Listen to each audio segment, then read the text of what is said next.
मैं आज आप लोगों को 10th क्लास का जो संस्कृत है फर्स्ट चैप्टर है मंगलम, उसका ऑब्जेक्टिव करवाने जा रहा हूँ। मंगलम पाठ कहाँ से संकलित है? तो उपनिषद से। नेक्स्ट देखेंगे, महान से भी महान क्या है? तो आत्मा है। उपनिषद के रचनाकार कौन है? तो वेद व्यास है।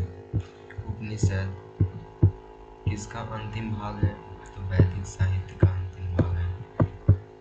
इसमें एक पेंसिल हम ले लेते हैं, उससे आसानी होगी हम लोगों को।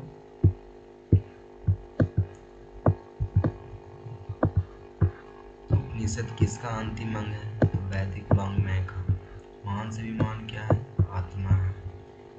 सूक्ष्म से सूक्ष्म कौन है? वो भी आत्मा है। मंगलम पाठ में किस प्रकार के मंत्र हैं? तो पदात्मक हैं। उपनिषद किसका सिद्धांत प्रकट करता है? तो दर्शन का। किसे बस में नहीं किया जा सकता है? तो आत्मा के बस में नहीं किया जा सकता है। मंगलम पाठ के रचनाकार कौन है? तो वेद व्यास है। नेक्स्ट देखेंगे, विद्वान शोक रहित होकर किसको देखता है? तो परमात्मा को। सत्य से किसका रास्ता प्रशस्त होता है? तो जाने का रास्ता तो देवलोक का। अनोर्नियाना महतो महिमाना मात्मना मंत्र किस उपनिषद से संकलित है? कठोपनिषद से। नदियाँ नाम और रूप छोड़कर किसमें मिल जाती है? समुद्र में। यह संपूर्ण संसार किसके द्वारा अनुशासित है? परमात्मा के द्वारा। किसकी विजय नहीं होती है? तो सत्य की विजय नहीं होती है। वेदा अहमितम पुरुषोत्तम महानतम विद्यते यानम मंत्र किस उपनिषद से लिया गया? तो श्वेत्रोपनिषद से। किसकी महिमा का गायन हुआ है? तो परमात्मा का। सबसे बड़ा खजाना क्या है? तो सत्य का है। श्वेताश्वतर उपनिषद किसके बारे में कहा गया? परमात्मा के बारे में। ईश्वर क्या है? तो ईश्वर सत्य है। किसके प्रभाव से विद्वान शोक रहित होते हैं? इंद्रिय के प्रभाव से। ईशावास्यो उपनिषद किसके विषय में कहा गया है? तो सत्य के विषय में कहा गया। सत्य मार्ग से विद्वान कहाँ जाते हैं? तो देवलोक में चले जाते हैं। कठोपनिषद में किसके बारे में कहा गया? तो मोक्ष के बारे में कहा गया। कौन अपने माता पिता और नाम रूप को छोड़कर? तो समुंदर। नेक्स्ट देखेंगे इसका है 26 नंबर, साधक किसको पार करते हैं? तो मृत्यु को। नदियाँ कहाँ जाकर मिलती है? तो समुंदर में मिलती है। सत्य धर्म के लिए किसको हटा दे? तेना मैना पात्रेन को। किसकी जय होती है? तो सत्य की होती है। सत्य का मुख किस पात्र से ढका हुआ है?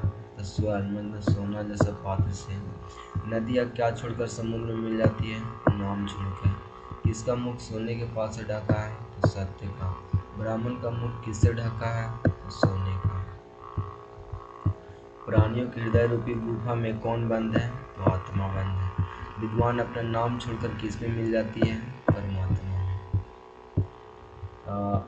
ऋषि लोग देवलोक की प्राप्ति के लिए किस मार्ग को अपनाते हैं? तो सत्य मार्ग को अपनाते हैं। अहिना मैना पात्रे न सतस्य धर्मा दृश्यते किस उपनिषद का यंत्र है? ईशावास्यो उपनिषद से। भारत महिमा सेकेंड पार्ट है। द्वितीय श्लोक किस पुराण से? तो भागवत पुराण से संकलित है। भारत भूमि पर जन्म लेने वालों को किससे तुलना की गई है? तो देवता से।